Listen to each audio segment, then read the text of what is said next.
In my son's school, the one we left because of these agendas, they asked the boys, one of the best all-boys schools in the country, whether they were still sure they were boys, Kelly said in a recent interview with Outkick's Bobby Burek. Are they still sure? They asked them that weekly, as if they had changed their mind, and none of that was disclosed to the parents, the former Fox News host continued. It's one of those things you find out when your kids come home after the fact.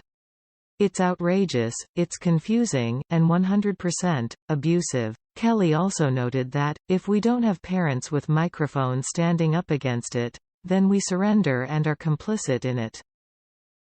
That would make us to blame, Kelly said of those who do not fight back against gender persuasion in schools. In response to Burek's question of what she believes caused this woke epidemic in education, Kelly suggested that educators have gotten a bit confused about what those words meant, and have therefore turned non-bullying into agenda pushing. Kelly stressed that sane people need to push back against this, and make it clear that is not allyship, that's she told HBO host Bill Maher of other social justice messaging her kids endured at their school. While Kelly hasn't identified the name of her son's school, late last year she noted the death of her son's music teacher, who taught at the collegiate school, a private $55,900 per year boys' school in New York City, according to a report by New York Post. There has been some pushback against gender ideology and other forms of woke propaganda, such as critical race theory, which are currently transpiring in schools across the country.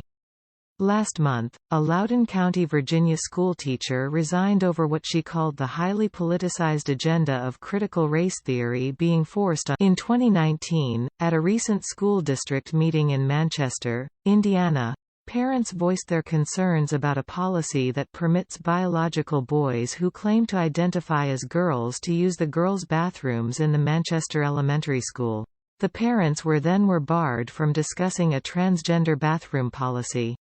One parent pulled his two daughters out of the school to homeschool them as a result of the policy. In June, self-proclaimed radical feminists slammed the school board in Loudoun County, Virginia, over a policy on single-sex spaces.